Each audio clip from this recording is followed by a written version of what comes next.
Et salut tout le monde, c'est Louis Geoffrey. Je vous retrouve aujourd'hui pour une nouvelle vidéo de journal de bord de la Greg. Ça fait longtemps et je peux tout expliquer. Tout d'abord, je me permets de me représenter s'il y a des petits nouveaux. Je m'appelle Louis. Cette année, j'ai préparé l'agrégation externe de chimie, donc l'agrégation de physique-chimie, option chimie. Globalement, j'ai eu donc l'agrégation se fait en fait en deux étapes. Une étape avec des épreuves écrites qui vous permettent d'être admissible, et ensuite une étape avec des épreuves orales qui vous permettent d'être admis. Les épreuves écrites avaient lieu mi-mars et j'ai été admissible à l'issue de ces épreuves écrites. J'ai ensuite pu préparer les oraux. À l'heure où j'aurais dû tourner cette vidéo, j'ai eu donc toute une préparation à l'oral dans le centre de préparation dans lequel je prépare, qui a duré en gros pendant le mois d'avril et pendant le mois de mai. On a terminé cette préparation début juin, à l'aube du début des oraux. Les oraux s'étendant du 8 juin cette année jusqu'au 1er juillet. Moi, je passais à peu près au milieu, puisque je suis passé le 17, 18, 19 juin. Donc ça m'a laissé à peu près une dizaine de jours entre la fin de la préparation dans mon centre et le début des oraux. Et ici, c'est plus précisément cette période dont je vais parler. Ce que je vais faire, c'est que je vais faire quand même rapidement redonner un peu la dynamique donc que j'ai eue pendant le mois d'avril et pendant le mois de mai, même si c'est des choses que j'ai déjà globalement racontées ici un peu plus en détail dans des vidéos précédentes. Ensuite, je vais parler donc de ce que j'ai fait pendant ces 10 jours concernant le travail. Ce sera l'occasion pour moi de revenir un peu sur définitivement comment préparer des oraux d'agrég, puisque c'est des choses que je ne savais pas faire du tout avant et que maintenant je sais un peu mieux faire. Je dirais pas que je sais les faire, je dirais que je sais un peu mieux les faire. Ensuite, après, je parlerai de comment aller visualiser les oraux d'agrégation, puisque c'est des choses qu'on peut faire, c'est des oraux publics. Donc je détaillerai à la fois la logistique, ce que j'ai vu, comment ça s'est passé, dans quel état ça m'a mis, et ça me fera une super transition pour parler un petit peu du mental que j'avais à l'issue, en tout cas juste avant ces oraux. En même temps, ce sera l'occasion de refaire un petit peu un pont sur pourquoi est-ce que j'ai pas tourné cette vidéo plus tôt. Et justement, j'ai rapidement commencé par ça, même si donc je ferai un rappel sur, enfin un petit peu un pont vis-à-vis de comment je me sentais et comment j'abordais tout ça. Globalement, j'ai pas tourné cette vidéo plutôt parce que j'aurais été très convenu de la tourner juste avant mes oraux, donc genre le 16 juin, quoi, le lundi, vraiment la veille. Sauf que j'avais peur que ça affecte de façon négative les prestations que j'aurais pu faire aux oraux. Puisque j'aurais été amené, je pense, à parler et à détailler de mentalement comment est-ce que j'appréhendais ces épreuves. Et je pense que mettre ça en mots, l'expliciter, ça va peut-être casser un peu je sais pas trop comment le dire, l'illusion dans laquelle j'ai essayé de me mettre pour éviter de stresser, chose qui a tout à fait marché, hein, puisque j'ai très très peu stressé pour ces euros. Mais voilà, je pense que mettre tout ça à plat, ça m'aurait fait plus stresser qu'autre chose, ce qui n'était pas forcément très malin de faire ça la veille de son premier oral qui commençait à 6h, j'y reviendrai plus tard. Donc je l'ai pas fait à ce moment-là. Je me suis dit tant pis, foutu pour foutu, je le ferai après mes euros, genre le lendemain quoi, et comme ça c'est encore un peu frais. Sauf que le lendemain, je suis parti en vacances, j'avais fait une soirée la veille, du coup j'ai trop dormi, j'étais en retard, j'avais raté mon bus, et donc j'ai pas tourné. Après je suis parti en vacances, là je suis rentré il y a pas longtemps, et en fait, quand on met tout ça bout à bout, ça fait un mois que je devrais tourner ce truc. Non, j'abuse un peu. Ça fait un mois depuis que j'ai tourné, et ça fait 2 semaines que je devrais tourner cette vidéo.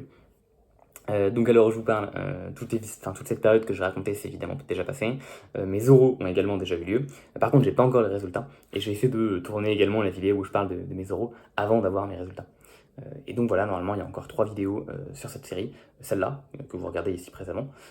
Une où je parlerai de mes oraux qui devrait sortir dans pas longtemps du tout, genre dans 3 jours quoi. Et une où il y aura les résultats.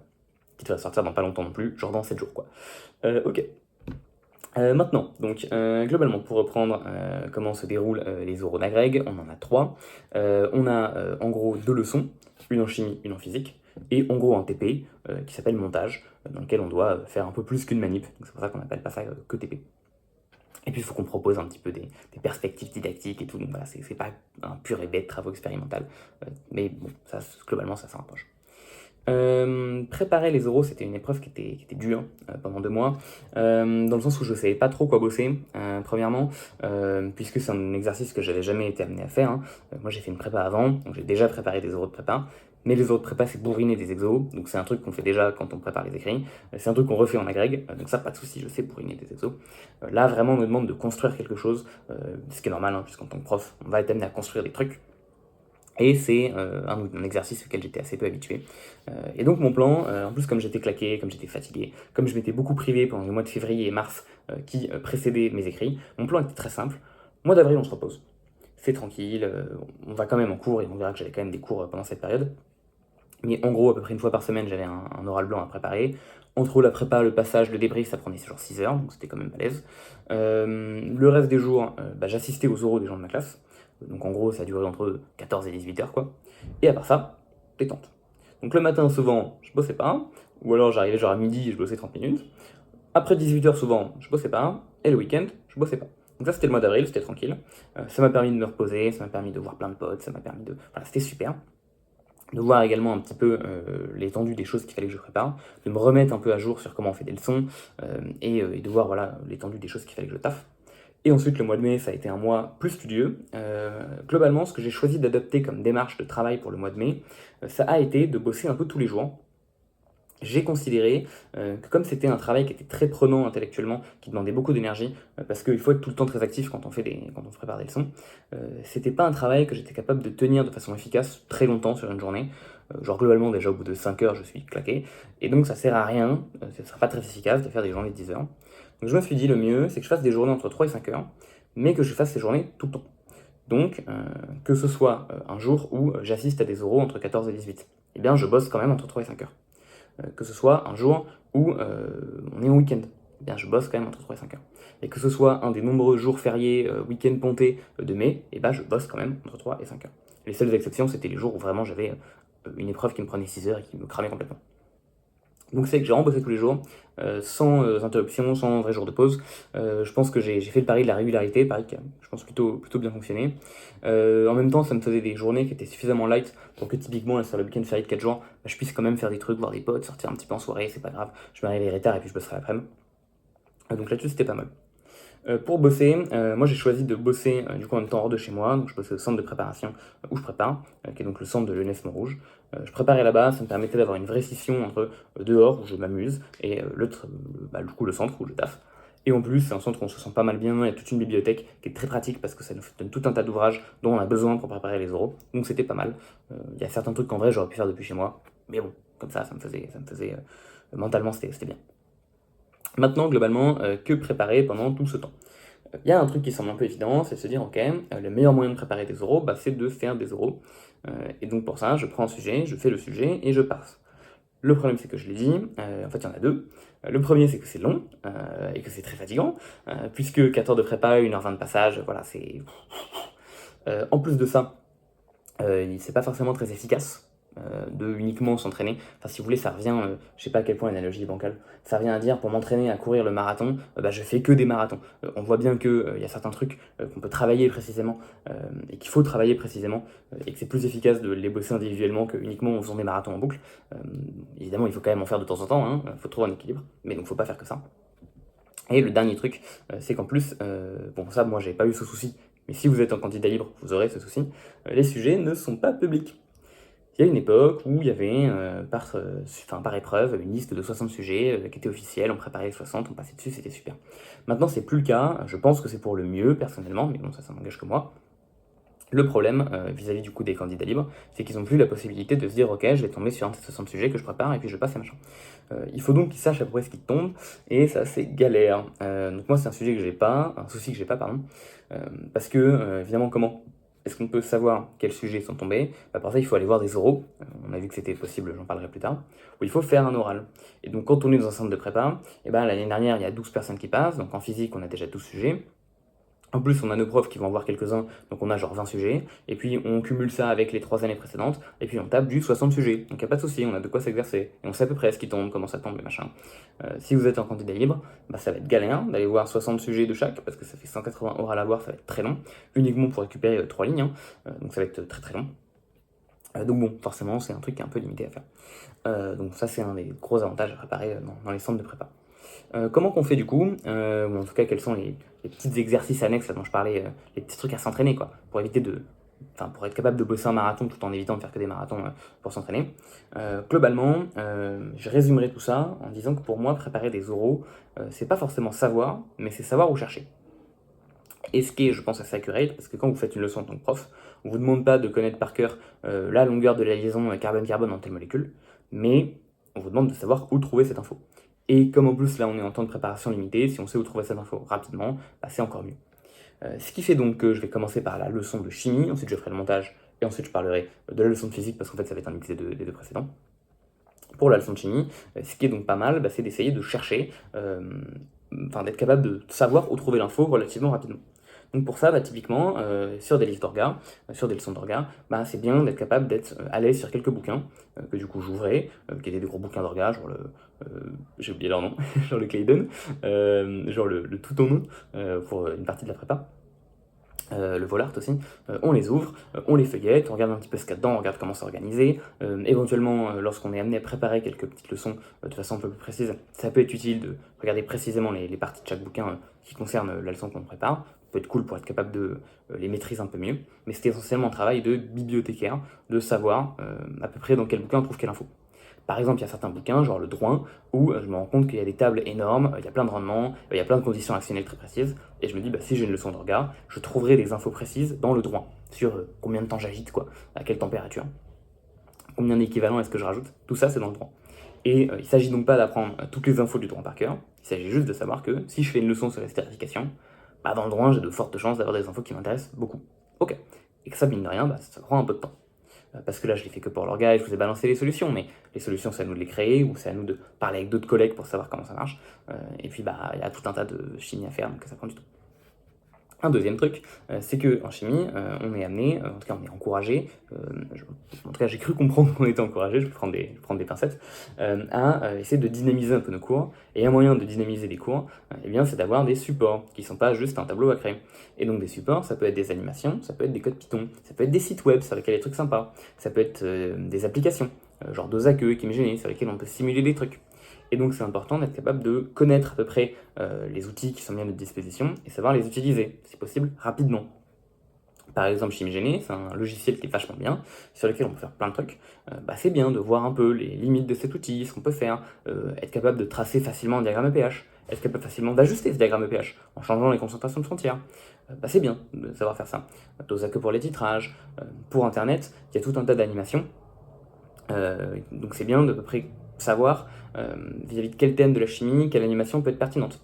De savoir où les trouver ces animations. Donc il y a quelques sites, typiquement le FED du Colorado, où il y a tout un tas de trucs. C'est bien d'avoir le réflexe d'aller sur ce truc et de regarder à peu près quelles animations il y a. Et puis de forcer dans sa tête à faire des correspondances. Ok, ça pour telle partie, ça peut être pas mal. Donc ça c'est bien. Et puis il y a des moments où il y a des sites avec des animations très spécifiques. Genre je sais qu'il y a une animation super pour la pile Daniel qui existe. Bon voilà, faut savoir que ce truc existe. Faut savoir. C'est pas obligatoire du tout, mais je trouve que préparer des oraux, c'est aussi aller se renseigner sur ce genre de truc. Pour être capable, si je tombe sur une leçon sur les piles, de instantanément me dire mais oui bien sûr, super animation pile Daniel, je tape trois mots-clés sur internet et en 5 secondes je la sors, ça me fera gagner du temps et ça va embellir la leçon de façon obligatoire. Donc tout ça, ça prend un peu de temps. Moi, comment est-ce que j'ai bossé ça? Encore une fois, j'ai de la chance puisque je suis dans un centre de prépa. J'ai repris toutes les leçons qui ont été faites notre année et quelques-unes qui ont été faites les années précédentes. J'ai regardé les comptes rendus, donc en gros les corrections des gens. Puis j'ai regardé quelle animation a été utilisée dans quelle leçon pour en gros faire une liste des animations que les gens avaient utilisées. J'ai regardé les parties réservées aux correcteurs pour savoir s'ils mentionnaient éventuellement des animations supplémentaires qui auraient pu embellir la leçon. Et pareil, dès qu'il y en avait mentionné, je notais. Et en gros, ça m'a permis d'avoir une sorte de grosse liste que j'ai évidemment pas pris par cœur, que j'ai évidemment pas réutilisé le jour J, mais juste pour à peu près mentalement dans ma tête savoir qu'est-ce qu'il y a quoi où pour quel sujet. J'ai globalement fait la même chose pour les codes Python, puisque on peut également montrer tout un tas de trucs en sens avec des codes Python. Parfois c'est des illustrations très intéressantes, parfois c'est des moyens de faire des transitions assez élégantes, et donc c'est sympa de savoir à peu près ce que vous pouvez faire avec cet outil. Et encore une fois, je pense que c'est galère dans ce cas-là de tout recoder de soi-même parce que c'est relou, c'est long, machin. Donc ce qui est bien, c'est de savoir où chercher des codes Python pour des trucs qui nous intéressent et éventuellement quels modifs sont à faire, comment les faire pour être capable de montrer exactement ce qu'on veut montrer. Parce que c'est bien de savoir où trouver un code Python, mais c'est bien d'être capable de se le réapproprier également. Donc tout ça pareil, ça prend du temps. Globalement pour les codes Python, mon très bon conseil, c'est d'aller voir les sites des préparations. Puisque les centres de préparation, c'est le cas de mon centre à moi à Montrouge, du centre de Saclay et du centre de Strasbourg, ont des sites qui sont publics, qui sont accessibles à tous, pendant la préparation également, puisqu'on a le droit à Internet. Et ces sites, je le répète, parfaitement légaux, sont trouvables sur le site officiel de l'agrégation externe, donc on peut y avoir accès pendant la prépa. Il se trouve qu'en fait, à une époque, il y a Internet qui est arrivé à la préparation Zoro il n'y a pas si longtemps que ça, où ils ont ouvert Internet aux gens pendant les préparations, ce qui est une très bonne idée, parce qu'évidemment que utiliser Internet pour préparer des leçons, c'est un truc qu'on va être amené à faire Et donc c'est bien de nous sensibiliser à ces outils. Le problème, c'est qu'il y a des petits malins qui se sont amusés à mettre un drive, mettre 60 sujets de leçons tout prêts, et puis ensuite ils ont mis un mot de passe sur le drive, et donc ils étaient 15 à avoir le mot de passe parce qu'ils étaient 15 à mettre des plans de leçons tout prêts. Et donc ils arrivaient le jour J, ils voyaient «Oh, j'ai une leçon sur les conformations moléculaires», ils tapaient un mot de passe et ils avaient directement leur leçon qui était prête en 15 secondes chrono. Donc ça a fait scandale, les mots de passe ont été interdits, machin, il y a tout un tas de trucs qui est interdit, genre ChatGPT, genre les sites à mot de passe. Genre les sites où il y a directement des leçons tout près, parce que sinon ce serait un peu abaissé. Mais les sites des centres, eux, sont restés légaux. En tout cas, je pense que c'est l'évolution logique qu'il y a eu avec cette méta des drives privés. Voilà, les petits malins. Et donc dans ces sites, vous trouvez tout un tas d'informations qui sont très utiles. Je vais parler ici du site de Montrouge parce que c'est celui que je connais le mieux, mais on trouve par exemple eh bien, quelques figures d'orbital moléculaire. Alors en pratique, on va les chercher sur Orbimol ou machin, on les fait par Ulysse. Encore un autre logiciel qu'il est important de maîtriser, en tout cas qu'il est intéressant de maîtriser. Mais donc bon, on en trouve. On va trouver des moteurs de recherche de manip, ça j'y reviens quand je parle du montage, des moteurs de recherche de bouquins. Par exemple, si vous avez, je sais pas, une leçon sur l'osmose, vous pouvez taper osmose et ça vous sort tout un tas de bouquins dans lesquels vous avez des chapitres qui s'appellent osmose. Donc ça peut être pratique pour naviguer plus vite dans la bibliothèque. Vous trouvez des cours, qui sont globalement les cours que j'ai eu cette année, pratique. Ça me permet de naviguer dans mon propre cours si j'ai besoin d'une info que je sais que je peux trouver là-bas. Vous trouvez des codes Python, par exemple. Et donc, il y a tout un tas, donc on a mis, je crois, près 80 codes Python. Il y en a pareil à Saclay. Et donc, cette pratique de savoir à peu près qu'est-ce qu'il y a sur ce site. Encore une fois, il ne s'agit pas d'apprendre par cœur les 80 codes et de voilà.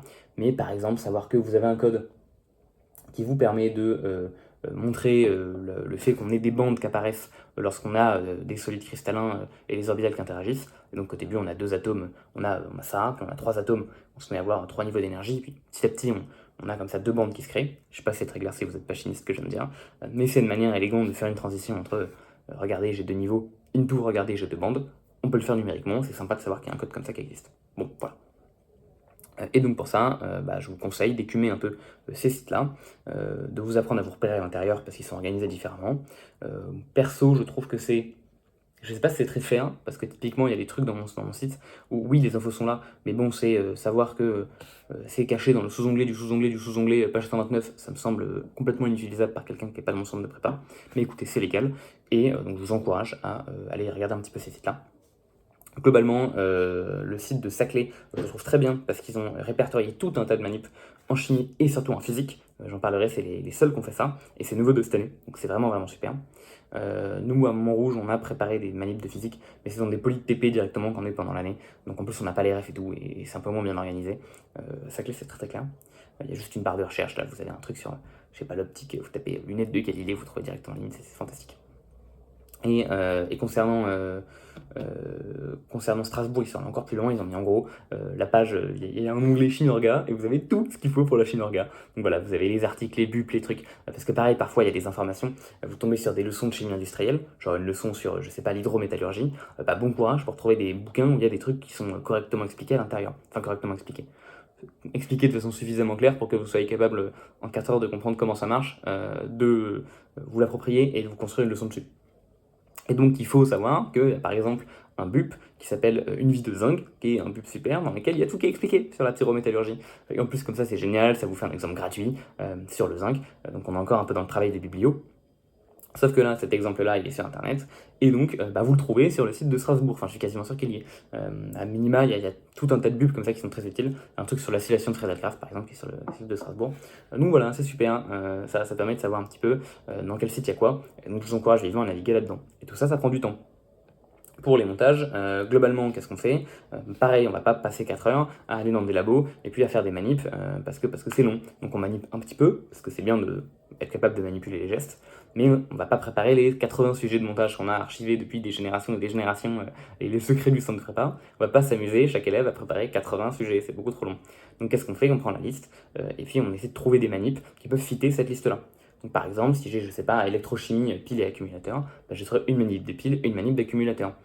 Et donc le but, c'est d'essayer d'être capable de chercher assez rapidement, déjà de savoir que des manips de piles et d'accumulateurs existent, si possible de savoir où elles sont, si possible de savoir, parce que parfois il y a des piles dans plusieurs bouquins, laquelle prendre, parce que je sais pas dans quel bouquin ça sera mieux expliqué, et éventuellement, s'il y a des modifs à faire dans le protocole, s'en souvenir à peu près. Encore une fois, il ne s'agit pas de tout apprendre par cœur, mais là, typiquement, quelqu'un qui serait pas du tout entraîné prendrait n'importe quel bouquin, irait à l'index pile et prierait pour qu'il y ait un truc. Quelqu'un d'un peu entraîné pourrait se dire bon bah ok, je crois qu'il y a une pile dans le cachot redox, machin. Quelqu'un qui utilise le site, puisque du coup sur les différents sites il y a des outils de recherche de manip, irait sur le site de Montrouge, taperait accumulateur et trouverait directement une liste avec genre 4 manips d'accumulateurs avec à chaque fois dans quel bouquin c'est et à quelle page, donc c'est pratique. Quelqu'un d'encore plus entraîné se dirait bon bah ok les piles, il y a la pile Daniel dans tel bouquin, mais moi je préfère la pile Sériode parce qu'elle est mieux, et puis je vais faire l'accumulateur au plomb qui est dans je crois que c'est le porteux. Donc bon, bah, voilà, il trouve les trucs assez rapidement.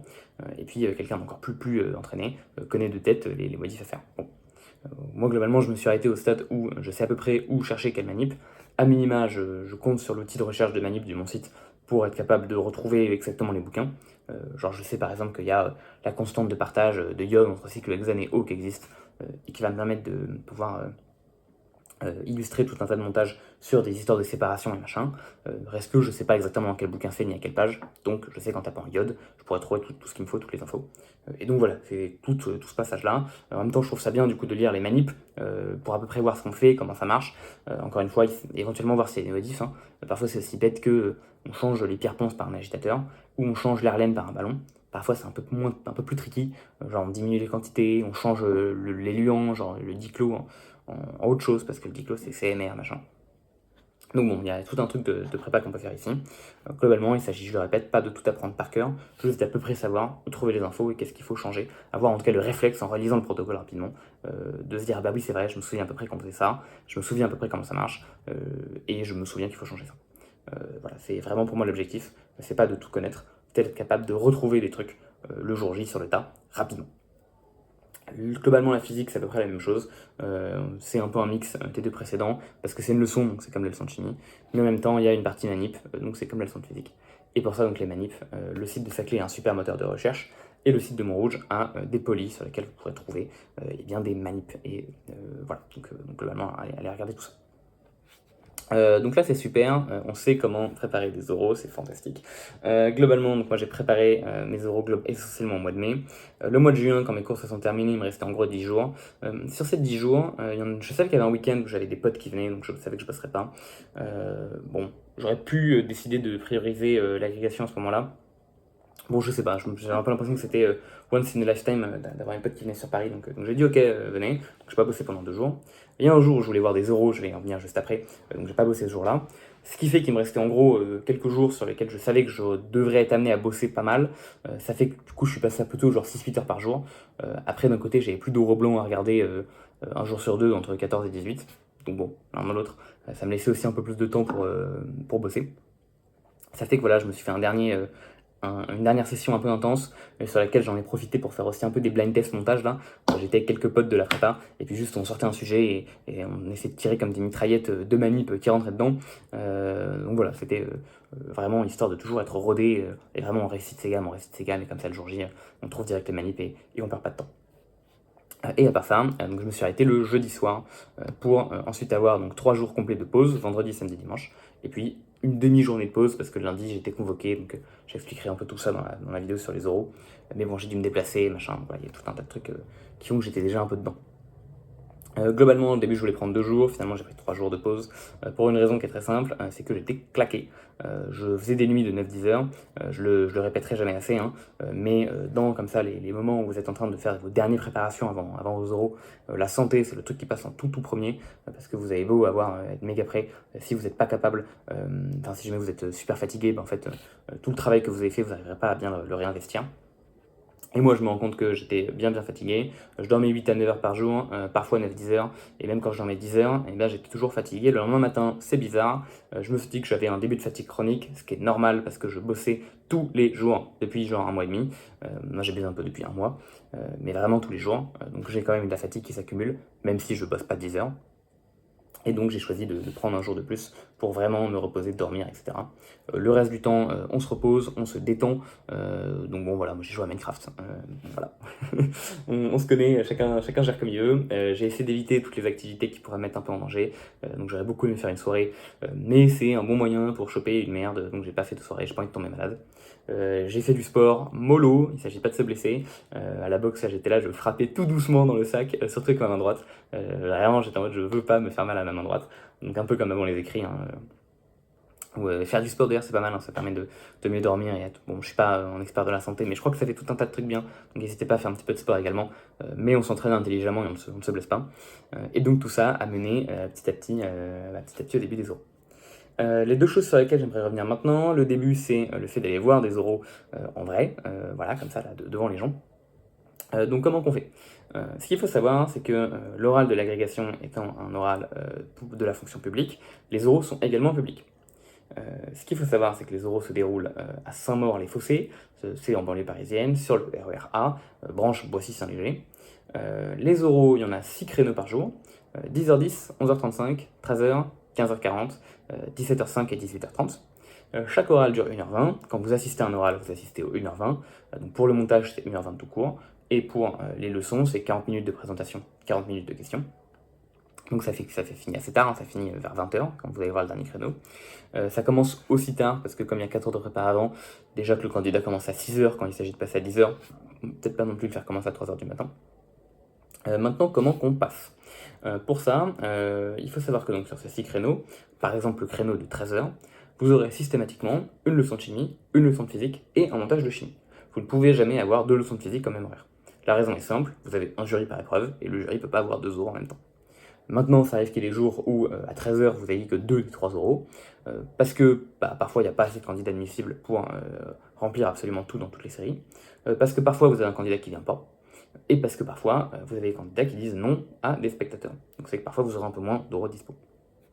En effet, même si on peut assister à des oraux, le candidat a la possibilité de refuser l'accès à ces oraux à des spectateurs, ça le ferait stresser. De toute manière, dans le but de ne pas trop affecter les candidats, le nombre de spectateurs est limité à 3 par oral. Ce qui veut dire que donc, si vous voulez assister à la leçon de physique de 13h, il faut que vous soyez pas plus de 3. Sinon, tant pis. Comment on fait pour savoir, dans le cas où vous êtes 4, qui va assister à la leçon? Et bien pour ça, c'est en fait le premier arrivé, le premier servi.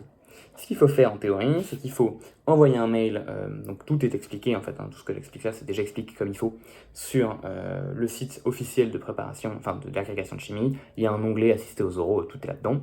Il y a une adresse mail que je connais pas par cœur, mais c'est genre agrégationchimie@gmail.com qui est trouvable dans cet onglet. Vous leur écrivez un petit mail, bonjour, j'aimerais assister aux oraux, j'aimerais voir une leçon de chimie, un montage, et puis voilà, et j'aimerais voir ça tel jour à telle heure. Je pense qu'en théorie, ça leur permet de se dire, ok, il y a déjà 3 candidats qui ont booké telle date, machin, donc s'il y a un 4ème qui book, je dirais que c'est pas possible. En pratique, je vais pas dire que ça sert à rien, parce qu'ils disent de le faire, donc je l'ai fait et je vous encourage à le faire. En pratique, j'ai vu des gens se ramener les mains dans les poches, assister à des oraux, donc bon, c'est pas obligatoire d'envoyer des mails. Et en pratique, alors que j'avais précisé genre une semaine à l'avance que je voulais assister à l'oral de 10h10, je suis arrivé et à 10h10, les 3 oraux étaient full bookés. Enfin, il y a une meuf qui était pas là, et puis les 2 autres, ils étaient full plein. Donc bon, qu'est-ce que j'ai fait? Du coup, j'ai marché pendant 1h20 à Saint-Maur, vraiment une petite ville extrêmement sympathique, sous le soleil et tout. En vrai, je fais la drama queen, c'est tout à fait ok. Mais ce que je veux dire, c'est que bon, en termes d'orga, c'est un peu comme ça. Donc il y a des chances que vous ralliez jusqu'à Saint-Maur pour qu'en fait tout soit plein. En vrai, c'est assez unlikely. Moi, je pense que c'est parce que je me suis pointé vraiment très très tôt dans les oraux. Et donc, il y a beaucoup d'autres gens qui, comme moi, sont venus assister aux oraux alors qu'ils passaient plus tard. Et typiquement, la double malchance que j'ai eue, c'est qu'en fait, bon, c'est des potes qui avaient pris les créneaux des oraux, des potes de Saclay, qui sont venus par bande de 3. Et du coup, en fait, un spectateur, ça remplissait entièrement un oral. Bon, en pratique, j'ai quand même pu voir 4 euros ce jour-là. Juste, du coup, j'ai fini à 20h au lieu de finir à 18h30. Il y a quand même ce risque qu'il faut connaître, que ça se trouve, vous ferez 40 minutes de trajet jusqu'à Saint-Maur pour rien. En pratique, je pense qu'il y a très très très peu de chances que ça arrive et que je fais partie des rares malchanceux qui ont dû tourner 1h20 au parc de Monsieur Braille parce que l'oral était plein. Bon, ça peut arriver. Ce qu'il faut faire dans ce cas-là, c'est qu'il faut se ramener 20 minutes avant le début de l'oral. Donc encore une fois, c'est expliqué comme il faut sur le site de la Greg. Comme ça, pendant 20 minutes, en gros, on vous fait rentrer, déposer vos affaires, on vous fait choisir quel oral vous regardez. Et puis, on vous explique en gros les règles. Les règles, c'est que vous faites rien, donc pas le droit de prendre des notes, malheureusement, pendant l'oral. Évidemment, quand vous sortez, vous prenez votre téléphone, vous écrivez tout ce dont vous vous souvenez. Mais vous n'avez pas le droit de prendre des notes durant l'oral. Et après, vous n'avez pas le droit, en gros, d'applaudir, de parler, de manger, de boire, de respirer. Il ne faut pas gêner le candidat, quoi. C'est des règles assez classiques. Pas le droit de le filmer non plus. Voilà. Bon. Et ensuite, à l'issue, vous partez. Et puis voilà, félicitations, vous avez assisté à un oral. Donc moi, je suis allé voir 1 euro de chaque. Un oral de chaque, pardon. Et un oral de physique un peu en plus. Mon but, c'était que la physique, c'est là où j'étais le moins au clair sur les règles, ce qu'il fallait faire, la méta, tout ça. Donc mon plan ultime, c'était que les jurys soient particulièrement expressifs et me traduisent ce qu'ils aiment bien et ce qu'ils aiment moins. C'est bon, ils étaient vraiment tout à fait hermétiques à tout sentiment. C'est-à-dire qu'il y a des choses, bon, les personnes que j'ai vues composer ce jour-là n'ont pas fait de manipulation. Ça veut dire qu'elles vont avoir une note vraiment pas top, malheureusement pour elles, puisque c'est écrit noir sur blanc qu'il faut vraiment faire une manip dans les rapports de jury. Et les jurys sont restés parfaitement impassibles ils n'ont même pas commenté une seule fois le fait qu'il n'y avait pas de manip qui avait été proposé. Ce qui m'a fait dire que s'il y avait des choses qu'il fallait vraiment faire et des choses qu'il fallait vraiment pas faire, c'est pas le jury qui me les traduirait en live. Donc bon, bah du coup, ce que j'ai fait, c'est que j'ai juste lu le rapport du jury comme une bible, et j'en suis absolument tenu à tout ce qui était écrit, et je vous encourage à du coup, faire de même. Globalement, pour chaque épreuve, hein, le rapport du jury fait la loi. Voilà. À part ça, globalement, donc après voilà, j'ai vu un montage et j'ai vu une leçon. J'en profite parce que j'ai oublié de le dire, si vous allez voir un montage, c'est une épreuve de TP, vous êtes dans des labos, il faut donc que vous ayez une tenue correcte. Qu'est-ce que c'est qu'une tenue correcte? Vous pouvez être en t-shirt, on s'en fout, mais il faut que vous rameniez une blouse, on ne pourra pas vous en prêter, donc il faut votre blouse. Les lunettes, pas de souci, on vous les prête. Concernant le bas du corps, il faut des chaussures fermées, et en théorie, il faut un pantalon et des chaussettes qui soient suffisamment longs pour que ça se recouvre, et donc on ne voit pas de bout de peau. En pratique, je ne vous encourage pas à le faire, si jamais on vous embête pour ça, c'est vous qui êtes en tort. Mais j'ai vu des gens rentrer dans des labos pour assister à des oraux, et même pour pendant qu'ils passaient des oraux, avec un pantalon et des chaussettes suffisamment courtes pour qu'on voit de la peau. Bon, je ne vous encourage pas à faire ça, je dis juste que si par hasard vous vous retrouvez en descendant du RER à Saint-Maur, le fait accompli avec un pantacourt, il y a des chances que ça passe quand même. Donc pas besoin de faire demi-tour tout de suite. Mais je ne vous encourage vraiment pas à le faire. De toute manière, c'est pas très sécuritaire et il y a des chances qu'on vous dise non.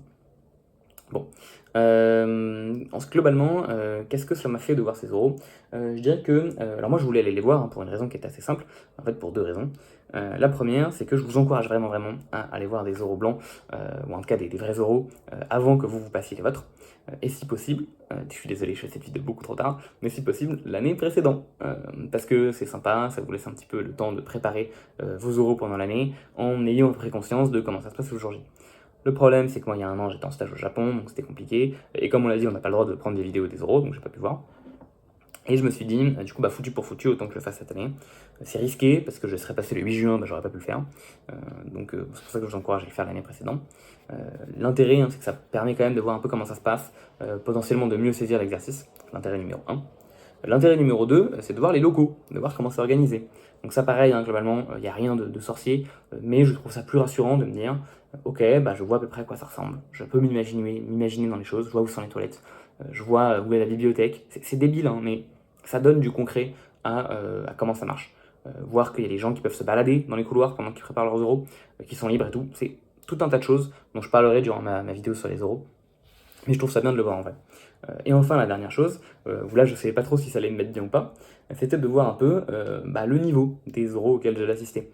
Et en gros, je me disais, il y a à peu près une chance sur deux que j'assiste à des oraux vraiment très bien, et une chance sur deux que j'assiste à des oraux vraiment très mauvais. Et dans ce cas-là, est-ce que ça va me rassurer, m'inquiéter? Si j'assiste à des très bons oraux, ça peut me faire stresser, parce que je vais me dire, je suis nul. Ça peut me rassurer en mode, waouh, ok, les gens sont vraiment forts, mais je pense que je peux faire comme eux. Donc ça va. Et si j'assiste à un oral qui est pas très bon, ça peut me faire stresser en me disant oulala, ça peut me rassurer en me disant oh mon dieu, je suis vraiment très fort.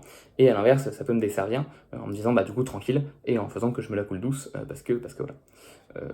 Moi je me disais qu'en vrai, j'avais conscience de ça. Je pense que j'étais capable mentalement de me dire si j'assiste à un mec très bon, il y a des chances que je me dise je suis capable de faire ce qu'il a fait et donc que ça me mette en confiance. Et si j'assiste à quelqu'un qui fait pas une très bonne prestation, j'ai des chances de me dire ok, c'est cool, je suis capable de faire bien mieux, sans que ça me fasse me relâcher particulièrement.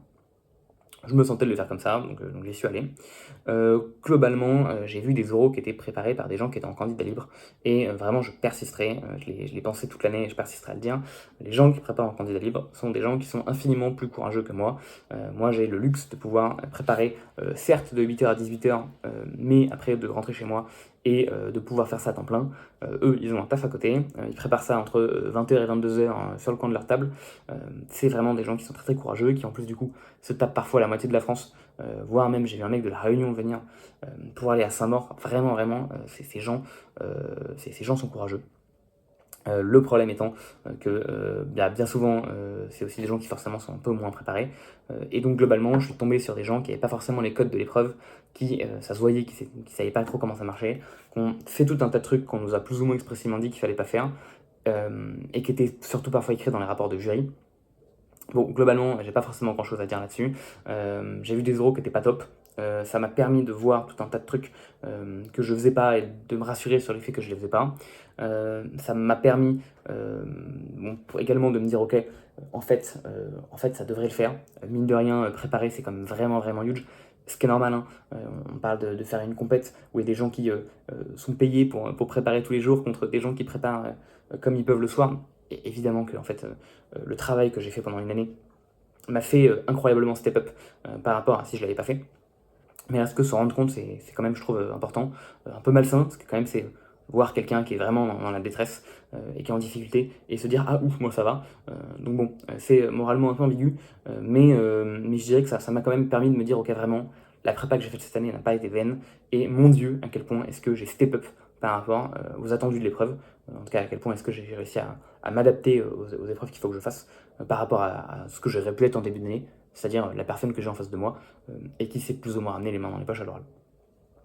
Donc ça, c'était assez rassurant. Un autre truc qui était cool, c'est que j'ai quand même vu des bons candidats, et malgré tout, je trouvais des choses à redire à ce qu'ils faisaient.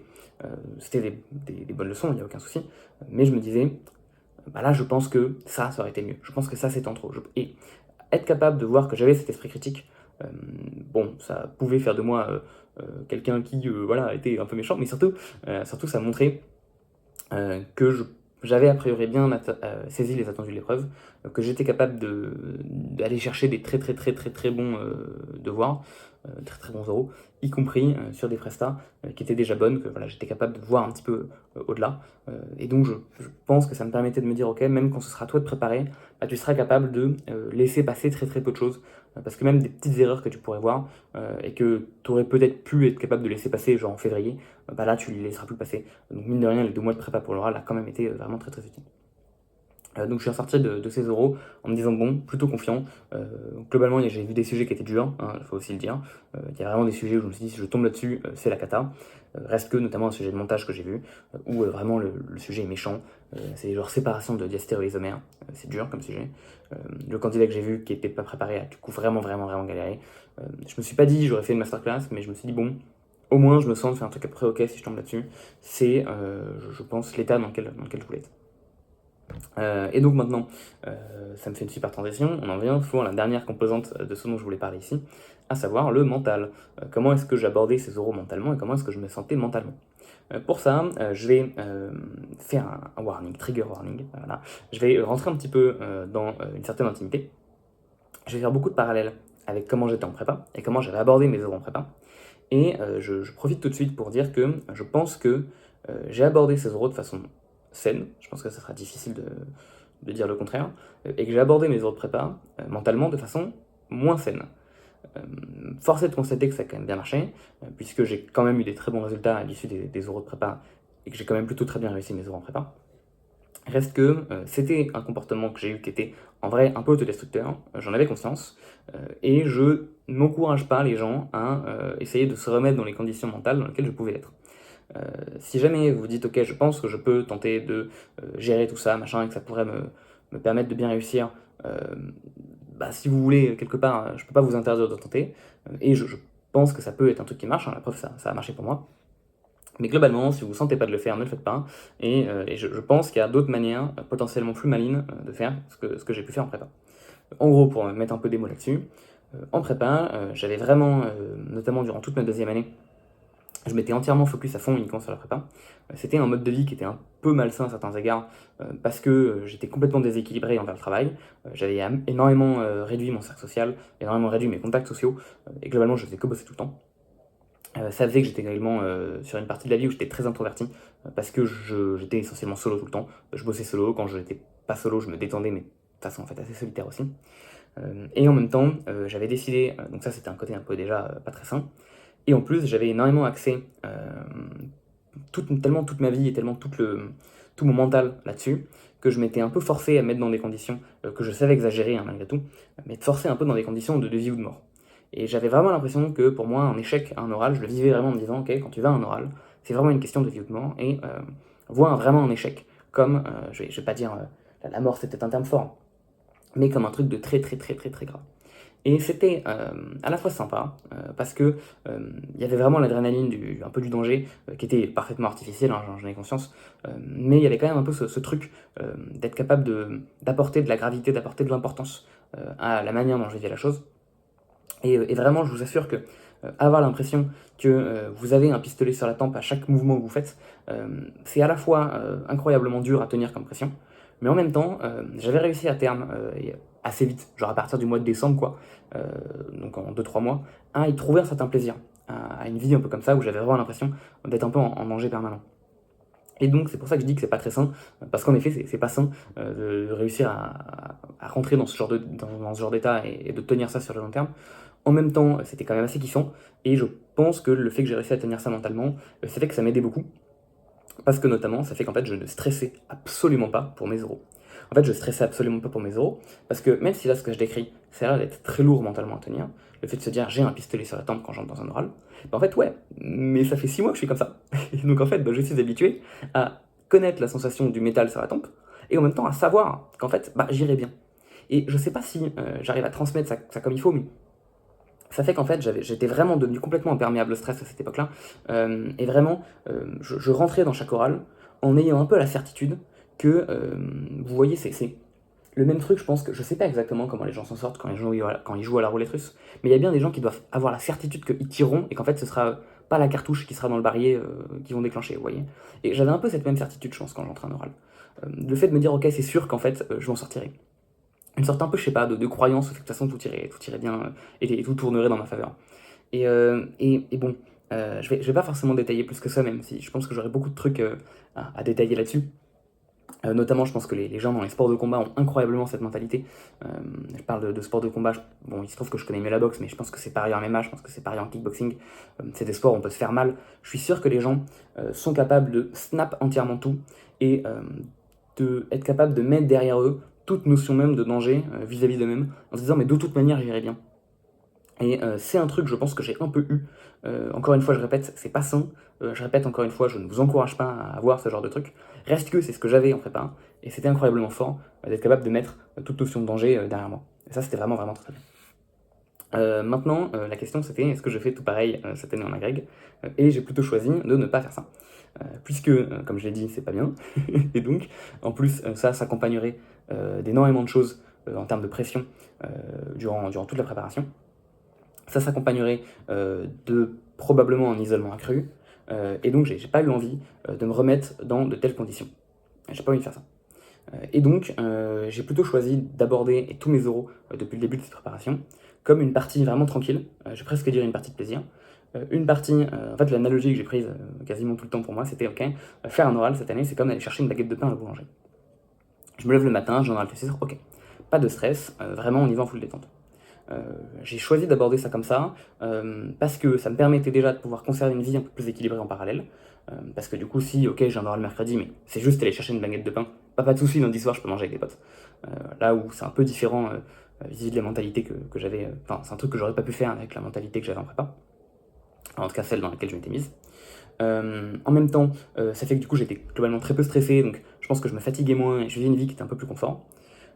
Et je pense même que ça avait des vrais intérêts sur certaines épreuves. Je pense notamment au montage, puisque l'épreuve de montage, c'est une épreuve où ça va très vite. On a besoin, pendant la préparation, d'enchaîner énormément de choses, et je pense que c'est très rapide de paniquer dans ce genre d'épreuve, et qu'au final, ça dessert énormément, parce qu'on se retrouve à être trop lent, pas assez efficace, et c'est un cercle vicieux où on se noue un petit peu. Et je dis ça un peu en connaissance de cause, parce que c'est des trucs qui me sont arrivés pendant l'année, de paniquer en montage, et de finalement rater un peu la préparation de mon épreuve. Et j'avais réussi, pendant les euros blancs que j'ai pu avoir de montage, à globalement essayer de rester calme à tout moment, et je pense que c'était plus rentable de vraiment maintenir un côté extrêmement posé pendant absolument toutes les épreuves. Et donc tout ça, ça convergeait vers le fait que je m'étais dit, ok, euh, faire des euros, ce sera comme aller chercher une baguette de pain à la boulangerie. Ce sera un truc sur lequel je ne mettrai aucun poids, moral, mental, ni quoi que ce soit, aucune pression, et sur laquelle je ne vais, quelque part, même pas vraiment réfléchir. C'est-à-dire que le lundi soir, Je vais pas me coucher en me disant ah là là, demain j'ai une épreuve de montage, machin. Il faut savoir qu'en prépa, je ne pensais tellement qu'à ça, que en me couchant le soir, ma mentalité c'était de me dire tu ne penseras qu'à ton épreuve de demain. Mais juste en fait, c'est tellement plus un truc qui te fait stresser parce que t'es tellement été dans le feu que technique part, t'en es devenu immunisé, qu'en fait t'arriveras à dormir et à te calmer et à ne pas ressentir de stress. Alors que pour le vent, c'est toi-même qui force le métal à se braquer sur ta tempe pour que tu sentes le froid encore plus. C'était ce genre de. C'était quelque part, tu vas tellement te plonger dans le stress qu'en fait, quelque part, tu vas t'y habituer. Là, on voit que c'était la mentalité complètement inverse. C'était le fait de se dire, je vais fermer les yeux, je ne vais pas penser, et tout ira très bien. Puisque de toute manière, demain, je vais chercher du pain, en fait. Donc, il n'y a aucune raison que ça me stresse. Et forcément, faire ça, c'était, je pense, une stratégie qui a été incroyablement gagnante, puisque globalement, je spoil un petit peu, mais bon, du coup, je l'ai réussi à plutôt bien appliquer tout ça le jour J. Je spoil un tout petit peu sur comment sont passés mes oraux. Mais en tout cas, j'ai pu ne pas stresser sur mes oraux, donc c'était super. J'ai pu rester calme en toutes circonstances durant la préparation, c'était super. J'ai pu maintenir une vie très équilibrée et très saine durant tout ce qui a précédé, c'était super. J'ai pu continuer de voir des potes et tout, c'était super. Et je pense que le contre-coup sera également, j'espère en tout cas que le contre-coup post-agrég sera beaucoup moins violent que le contre-coup post-prépa, puisque forcément, se mettre dans de tels états, ça fait que j'en ai pas tant parlé que ça, très très vite fait sur la chaîne, mais il y a forcément des contre-coups mentaux qui viennent avec tout ça. Et la période en tout début d'école a pu pas forcément être très très fun, parce qu'il y avait, je pense, un petit peu ce truc de bah, tu dois revenir à une vie normale, quoi. Et c'est une transition qui s'est faite un peu dans la douleur. Là, j'espère que ça se fera parfaitement normalement en septembre prochain, et c'était un autre avantage de tout ça. Maintenant, il y a un inconvénient qui est terrible. L'inconvénient, c'est que ça marche tant que j'arrive à me persuader que je vais chercher du pain. Et quelque part, j'avais pas de souci en prépa. Parce qu'en prépa, je pouvais stresser autant que je voulais. De toute façon, j'étais habitué. J'étais habitué, c'était en moi et j'étais à l'aise dans ce stress. Là, justement, j'avais tout fait pour être à l'aise en ne stressant pas. Et donc, si je commençais à me dire, en fait demain, c'est pas tout à fait du pain que je vais chercher à la boulangerie, et moi, j'allais commencer à rentrer dans un cercle qui allait pas tellement faire mon affaire. Et donc il fallait que je reste le plus calme possible, il fallait que je reste le plus déconnecté possible, le plus détaché possible, et que je reste voilà, le plus loin de tout ça. Et donc ça, c'est également une des raisons qui fait que je voulais pas tourner cette vidéo juste avant les oraux, parce qu'en fait, même si j'avais conscience de ça, même si j'avais un petit peu explicité déjà dans ma tête, je faisais en sorte, j'avais la volonté de pas en parler de façon aussi explicite, parce que je savais que ça casserait l'illusion. Ça casserait l'illusion de dire je cherchais une baguette de pain, et je me sentais pas capable de dire je sais que je me mets un narratif qui en fait est faux, parce que mine de rien je suis quand même en train de faire des épreuves d'agrég importantes, et je me sentais pas de à la fois pouvoir dire à voix haute bon en vrai les guys, c'est vrai que je suis quand même en train de faire un truc un peu important, et en même temps éteindre la caméra et me dire bon allez au dodo parce que demain bah enfin chill quoi. Je me sentais pas capable de faire ça. Et je pense que ça m'aurait plus desservi qu'autre chose, et que typiquement tourner ça genre le lundi à 18h, ça fait que j'aurais pensé uniquement au montage du lendemain et que jamais j'aurais pu dormir à 21h30 en me disant au calme, de toute façon demain j'ai juste cherché du pain. Donc bon, ça fait que j'ai pas forcément tourné ça un petit peu auparavant. Voilà, comme ça vous avez un petit peu la raison de tout ça. Il se trouve que du coup, comme ça vous avez un peu la manière dont j'ai essayé de me préparer mentalement à ces oraux. Je vous ai déjà un petit peu détaillé pourquoi est-ce que c'était ultra positif. Donc, globalement, ça fait que du coup, j'ai passé les 10 derniers jours qui étaient vraiment très chill. Ça accompagne évidemment tout ça, le fait que comme j'ai dit j'ai des potes qui ont pu venir, que voilà, j'ai pu maintenir un effort un peu plus soutenu mais qui restait tout à fait jouable, hein. 6, 7, 8 heures de travail par jour, c'était très ok, que j'ai pu prendre quelques jours de vraie pause avant le début de mes oraux, dans lesquels j'étais pas en train de me dire je prends une pause uniquement parce que je suis full focus sur la leçon, mais je prends une pause parce que chill guy, on va jouer à Minecraft, on va aller tuer la dragon, et voilà, et ça fait que c'était une période qui était en fait assez calme, assez cool, dans laquelle j'ai vraiment essayé d'être très très déconnecté de tout ça. Et puis voilà, et là on arrive à quasiment au lundi. Globalement, la suite de tout ça, ça va être quoi? Ça va être vous dire un petit peu, évidemment, comment s'est passé les oraux, quel sujet j'ai eu, dans quel ordre, à quel horaire. Globalement, je pense que je reprendrai le début de mon narratif au lundi, on vous explique un petit peu toute cette histoire de convoque la veille, de comment ça marche, les critères, tout ça, machin. Donc je reprendrai tout ça dans la vidéo suivante. Et ce sera l'occasion, même si j'en ai déjà un petit peu spoilé la réponse, de voir comment est-ce que mentalement ça s'est plutôt très bien passé, cette histoire d'aller chercher du pain. Voilà, sur ce j'espère que cette vidéo vous aura plu, j'espère qu'elle aura pu être d'une aide sur comment préparer les oraux d'agrég pour tous les gens qui n'ont pas encore été amenés à faire ça, qui seront peut-être amenés à faire ça l'année prochaine ou quelques années plus tard.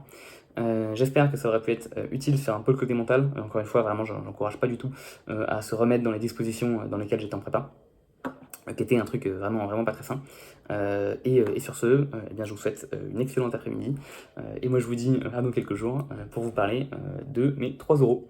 Voilà, à très bientôt. Ciao, bye.